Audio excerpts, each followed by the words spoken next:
Il doit quand même sanctionner. Mais je ne sais pas, mais un intendant, hein, c'est pas moi qui on confie l'argent pour acheter les équipements de l'équipe nationale. Hein, mais si c'est l'intendant ou c'est pas aussi le responsable des approvisionnements, on lui donne l'argent pour équiper l'équipe nationale, mais il s'arrange pour qu'il y ait des bottines qui ne vont pas aux joueurs et tout ça. Et vous le laissez à quelques heures et puis vous le laissez comme ça sans punition. C'est pas normal. On doit punir. C'est pas normal. On doit punir Dieudonné. Pour punir maintenant, il faut écouter. Vous savez qu'il y a, on dit toujours, il y a la présomption du non-sens. Nous avons l'information, nous avons le droit d'aller vérifier l'information à la source. Ce n'est pas nous qui allons punir. Nous faisons l'évaluation. Mais nous disons en général la situation. Parce que ce n'est pas seulement dans le domaine des sports. Nous sentons ça dans tous les domaines. Il n'y a pas de rigueur, il n'y a pas de rigueur, il n'y a pas de sanction pour les personnes. Si nous généralisons, on ne trouvera pas de solution. Parce que c'est ça justement ce que nous faisons. Quand on généralise, il n'y a pas de solution. Vous venez de bien dire l'intendant. Le conseil vient de se plaindre. Nous avons dit, on va faire, nous, on a effleuré. Mais nous allons faire une émission avec les amis qui sont partis en Afrique du Sud. Puisqu'ils seront là avec nous, nous allons poser des questions et qu'ils nous disent réellement pourquoi on est arrivé à cette situation. Mais ça traîne, ça fait plus d'une semaine qu'on est rentré. Ils ne sont pas rentrés. Tous sont rentrés, mais l'entraîneur est parti en congé, non? Il doit être là. Dommage. Bon, ça va. Bon, je crois qu'on peut évoluer. Monsieur Yamba, votre point de vue par rapport à la culture des résultats, l'évaluation de la culture des résultats. De l'échec, s'il faut le dire quand même, qu'on dit que les léopards n'ont ni perdu ni gagné, mais ça c'est l'échec. Après notre générique, hein, notre présence générique à la CAN. Non, le léopard a perdu. Comment on peut avoir un résultat mitigé, non perdu, non gagné, etc. C'est pas sérieux, ça. La performance se mesure au fur et à mesure que l'on cesse le huitième de finale, le quart de finale, demi-finale, etc. Et bien bon, si on n'a pas monté les étages, donc ce qu'on a reçu, on n'a pas réussi. Non, on n'a pas réussi. Parce que lorsqu'on y va dans cette direction d'avoir un résultat mitigé, on risque de ne pas trouver des solutions durables par rapport à la situation. Il faut véritablement voir la vérité en face et se dire que bon, les choses n'ont pas véritablement marché. Mais là, il y a une responsabilité partagée. Il y a une responsabilité partagée au-delà du matériel. Quelqu'un vous disait que tout à l'heure, qu'il y a un déficit citoyen. Bon, déficit citoyen pourquoi? Simplement parce qu'il me semble que bon, il y a une dévaluation des responsabilités institutionnelles de tous les côtés. Quand le joueur sait que bon, ceux qui me donnent l'argent peut-être n'ont pas le même fondement patriotique, etc. Bon, il n'est pas motivé aussi, etc. Et donc tout ça, il faut revisiter. Ceux qui sont dirigeants, ceux qui sont joueurs, ceux qui sont entraîneurs, etc. Il faut que ce partage de responsabilités pousse à tout un chacun de comprendre que le Congo est plus que tout. Et que, bon, s'il est prévu que les gens fassent un entraînement, le disent, mais qu'ils le disent, que cet entraînement se fasse, et l'agent soit libéré, etc. Bon, maintenant, si l'entraînement, ça pousse à l'automatisme, bon, lorsqu'on a des déficits par rapport à tout ça, c'est un problème. Donc, moi, je pense qu'aujourd'hui, plus que jamais, il est important que nous disions qu'il y a beaucoup de choses qui ne marchaient pas simplement parce que nous n'avons pas été en mesure de prendre sérieusement nos responsabilités. Et maintenant, il nous appartient de payer le droit à la contestation pour dire plus jamais ça. Plus jamais ça. Que le gouvernement de la République, au travers le ministère des Sports, prenne ses responsabilités. Que la fédération prenne ses responsabilités. Et les joueurs sont des exécutants, vous savez. Oui. Mais quand les joueurs perçoivent qu'il y a des intérêts qui se jouent à un certain niveau, et que eux, bon, ils sont là justement pour camoufler les choses, eh bien, ils vont exiger, ils ont exigé. Vous n'allez pas leur demander de payer l'argent. Hein, vous voyez, donc, ils ont exigé parce qu'il y a un déficit en amont. Et bon, le déficit qui est en amont va jusqu'au niveau en aval. C'est ça le grand problème. Non, je crois que, bon, à voir ce qui s'est passé, il y a moyen de récupérer les choses. Il y a moyen de récupérer les choses, mais là, il faut aller à la fondation, organiser le sport des jeunes, les sports dans les écoles, donner des subventions, soutenir même ceux qui créent des terrains, des écoles de format de foot, etc. Et il faut les soutenir, il faut qu'il y ait des subventions. Il ne faut pas simplement réserver des fonds pour des choses dont on ne voit pas très clairement ce que les gens vont devoir apporter comme effet additionnel dans la dynamique de la République. Il faut qu'il y ait des subventions dans toutes ces écoles d'apprentissage, dans la perspective que demain, le Congo puisse relever le défi. Ce n'est pas de manière mécanique ou court-termiste qu'on peut avoir des résultats. Et c'est tout un processus. Et ce processus doit être véritablement entretenu. Et moi, je pense que lorsqu'on aura compris cette dimension, on aura fait un bon bondissement. Okay. Alors, oui, puisque vous aviez évoqué tout cela, Monsieur Albert, on va faire entendre la voix de la population, l'homme de la cité. Puisque vous parlez de la nouvelle citoyenneté, on reproche aux dirigeants congolais, pas politiques, je parle dans le domaine du sport, de satisfaire les individus au lieu de satisfaire la nation. En ce sens.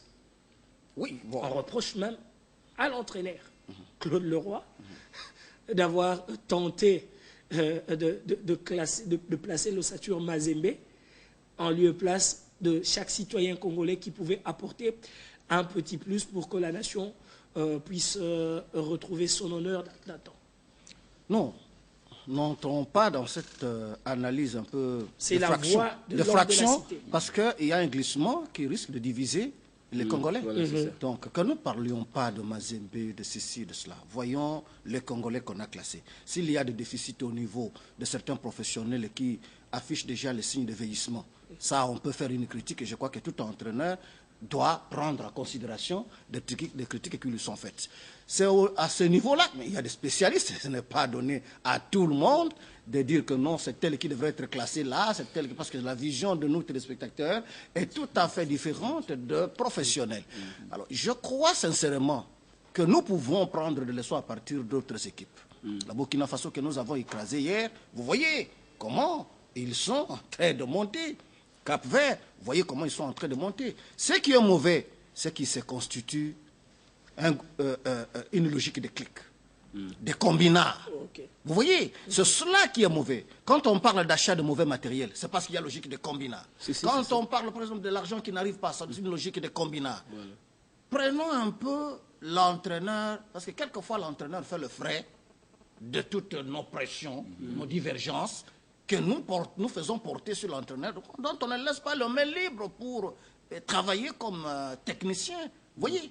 Donc nous devons cesser avec cette considération qui consiste à dire le Congo est Loko Makassi, alors qu'aujourd'hui, le football, c'est l'intelligence. Le football, ce n'est pas du hasard. Le football, c'est même la science maintenant. Vous êtes en train de voir comment les gens jouent. C'est tout à fait des choses pensées, des choses réfléchies. On peut tout planifier au départ. Planifier. Donc, je condamne la logique de fraction, je condamne la logique de clic. Il y en a qui sont au niveau de la fédération, il y en a qui sont au niveau du ministère, comme s'ils sont investis d'une source de légitimité qu'on ne peut pas contester, et même s'ils ont ils produisent le mauvais résultat. C'est cela beaucoup plus qu'il faut voir, au lieu de voir si c'est Mazembe qui a joué, même si c'est Daring qui aurait joué. Mais si on avait la victoire, je crois que vous n'auriez même pas le temps. Et puis bon, je ne sais pas, mais ça c'est un faux problème parce que l'équipe nationale n'est pas constituée en majorité des joueurs de Mazembe. Non, c'est un faux problème. Je ne fais s'il vous plaît. Moi, je pense qu'il a donné le point de vue des hommes de rue. Il a très bien signalé. Maintenant, à ces gens-là, il faut dire ceci. D'abord, je vais commencer par ce que notre frère a dit là. Nous allons reprendre, il faut que nous puissions bien gérer les étapes. C'est-à-dire que nous devrons voir les projections. Pourquoi nous voulons que les gens viennent et qu'on évalue? Parce que tout à l'heure, dans quelques jours, dans quelques mois, nous allons démarrer la Coupe du Monde. Ouais. C'est bien bon que nous puissions commencer les éliminatoires de la Coupe du Monde. Je crois que c'est à 530 jours maintenant. Oui, donc nous voyons par rapport à l'équipe qui était là, tout le monde n'a pas mal joué. Il y a les gens qui, effectivement, ont fait du bon travail. Ces gens-là, qu'ils soient de Mazembe, de telle ou telle équipe, ce qui nous intéresse, c'est qu'ils donnent les résultats. Nous avons toujours dit que si vous arrivez, par exemple, à avoir la coupe. Dans les temps, les gens n'en parlent pas. L'ossature de l'équipe qui a eu la coupe, c'était Mazembe, à l'époque. Oui, la défense, là. Il y avait Oboa Kazadi, latéral droit Mouepou, latéral gauche Moukamba, stopper Bouanga et tout ça. Oui. Ce point de vue-là, c'est un point de vue, effectivement, qu'il a apporté pour ce qui passe. Ils ont besoin de la réponse. On leur dit que non, ça ne sert à rien de se diviser. Dans l'équipe nationale, nous avons dit que chaque joueur est un produit. Il commence plus bas, il arrive à l'apogée. Donc, quand vous entrez dans une grande équipe, c'est comme ça qu'on puise par-ci, par-là. Il y a une politique de gestion qui existe, que les gens doivent pouvoir comprendre. Et le commun des mortels attend seulement les résultats et il aimerait que ce soit, par exemple, le joueur de son équipe. Or, c'est ça que nous devrons faire, éviter cette vision-là, de dire il vient de telle équipe, là, on ne s'en sortira pas. Quand on entre dans l'équipe nationale, on est comme un militaire, on est sous les drapeaux. Par conséquent, il faut répondre au commandement, on doit servir la nation. Là, déjà, ils vont être au courant. Mais sur le plan de la gestion des sports, il y a des règles qu'on a dit. Nous ne parlons pas ici pour parler. On a étudié le sport. On connaît ce qu'il y a là-dedans. Les gens croient peut-être que nous venons parler ici pour le plaisir. Non. On a appris comment on gère les sports. On connaît. Mais dans ces cas-là, tout le monde peut gérer. On peut gérer d'une façon empirique, comme on peut gérer d'une façon scientifique. Mais maintenant, les difficultés que nous avons, c'est qu'on gère d'une façon empirique. Alors, c'est ça qui nous crée des problèmes et c'est là où nous avons ces difficultés-là. Normalement, nous devrons nous effacer. Quand on est sous les drapeaux, on doit défendre les drapeaux jusqu'au sacrifice suprême. Donc, pour les joueurs, il peut se casser. Il y a des joueurs qui sont déjà morts sur le terrain, mais c'est pour leur équipe. Mais cette fois-ci, vous pouvez mourir sur le terrain à cause de l'équipe nationale. Or, dans l'équipe nationale, nous constatons qu'il y a les gens qui sont là qui peuvent le faire. Mais il y a d'autres, par contre, qui sont là qui ne peuvent pas le faire. C'est ce que nous voulons essayer de faire sortir. Pour l'équipe qui va aller maintenant, qui va jouer les éliminatoires de la Coupe du Monde, mais on va encore trouver certains joueurs qui sont dans cette équipe-là.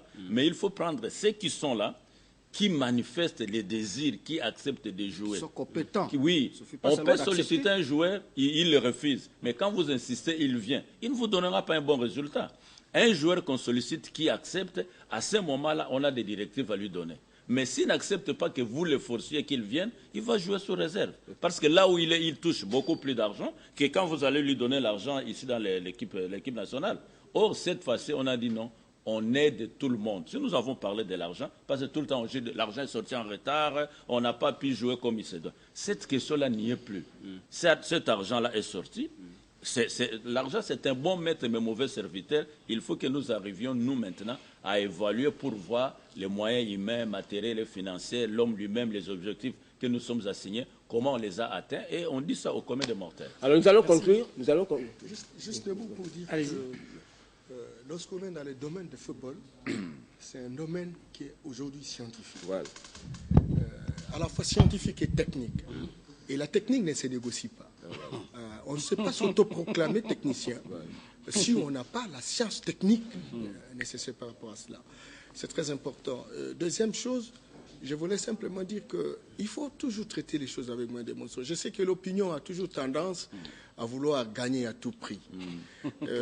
Souvent, même nous qui ne savons pas jouer, lorsqu'on voit un joueur devant... On dit que c'est un foot. Alors, on dit non, il aurait pu tirer là-bas. Vous n'avez jamais joué au foot? Bon, je joue un peu, mais je ne suis pas professionnel, ça c'est évident. Mais il faut aller tirer comme ça.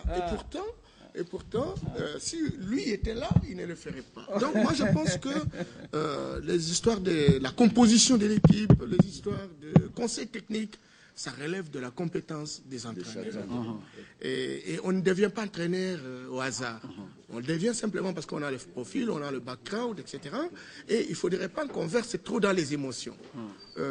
Je sais qu'on a connu des petits problèmes, mais il est quand même important aujourd'hui, plus que jamais, que l'entraîneur prenne ses responsabilités, qu'on prépare la Coupe la Coupe du Monde, pour que finalement on voit qu'est-ce qui est faisable.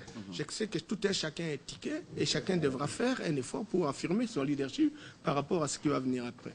Voilà, c'est bien dit, mais je crois que nous allons prendre l'assertion également d'un spécialiste des sports qui vient de nous rejoindre, qui a toujours été avec nous ici sur ce plateau pour faire l'évaluation et parler de l'évaluation de la prestation de nos vaillants léopards de football lors de cette dernière Coupe d'Afrique des Nations qui s'est déroulée en Afrique du Sud. Il s'agit de l'honorable Denis Kambaye, qui est juriste et également vice-président de la coordination de la section football de l'ASV Club, qui est un grand club. J'ai dit l'association sportive. J'ai dit de l'association sportive des clubs. Voilà, je connais. C'est une équipe. Du club parce qu'il y a aussi des. Non, l'association sportive des clubs, ASV Club. Voilà. Alors, il est là. Nous allons conclure parce que nous allons conclure notre sujet que nous avons décidé d'aborder depuis aujourd'hui 3 semaines, avant d'aborder le sujet en rapport avec l'agriculture et le développement de la RDC. Nous concluons aujourd'hui l'évaluation et la culture des résultats dans le domaine des sports. Qu'en dites-vous? Il est très important, d'abord je m'excuse pour ce grand retard lié aux mauvaises conduites de ce 207 et la petite pluie qui est dehors. Je crois qu'il est important que le ministre des Transports puisse ouvrir l'œil. Je sais que ça fait mal à un certain moment quand le gouvernement avait pris des mesures. Il y a des gens qui ont voulu marcher, des gens ont parlé dans tous les sens, mais il n'est pas normal qu'aujourd'hui il y ait des véhicules circulent sans clignotant et ils conduisent comme ils veulent. Et ça, et je ne sais pas si c'est la démocratie ou c'est la liberté. Donc il est important qu'on puisse revoir cela. Quant à notre sujet, je crois que pour la conclusion, la suggestion, c'est que son Excellence, Monsieur le ministre des Sports, s'assume. Parce que la loi sportive est là. Nous ne vivons plus encore à l'époque où il n'y avait pas la loi sportive. Aujourd'hui, la première législature de la Troisième République, avec notre ami et frère Jean Kabongo, nous avons eu à mettre en place la loi sportive qui donne tous les pouvoirs au gouvernement central, parce que c'est le gouvernement qui sort le moyen. Aujourd'hui, il n'y a aucune fédération qui peut nous dire que nous, pour organiser tel championnat, telle fédération a sorti. Mais quand le gouvernement veut s'assumer, il y a des correspondances qui sortent des fédérations par-ci par-là pour dire, écoutez, la FIFA a dit, la Fédération internationale a dit, Fédération internationale. Mais quand il faut sortir l'argent, c'est le gouvernement. C'est pour cela qu'il est important que celui qui donne l'argent contrôle aussi. On ne donne pas l'argent pour que ça aille dans les poches des gens. C'est pour cela que notre demande aujourd'hui, c'est qu'il y ait évaluation. Il y aura tous les experts concernés, les dirigeants des clubs, des journalistes et des animateurs des institutions et des mouvements sportifs, afin que cette évaluation nous permette de savoir est-ce que doit-on continuer avec le même ou il faut qu'on change. Parce que quand ça ne marche pas, pendant plusieurs années, les gens doivent apprendre la culture, de rendre les tabliers, dire que ceux qui peuvent faire mieux que nous puissent le faire. Donc il n'y a pas autre chose à faire aujourd'hui que de faire une évaluation objective, parce qu'il y a des choses qui ont été dites. Avant le match, il semble que les joueurs se sont chamaillés. Avant le match, il semble que les joueurs sont allés boire. Avant le match, on dit que les joueurs étaient dans une sorte de libertinage. Je croyais qu'ils étaient déjà arrivés avec le match nul contre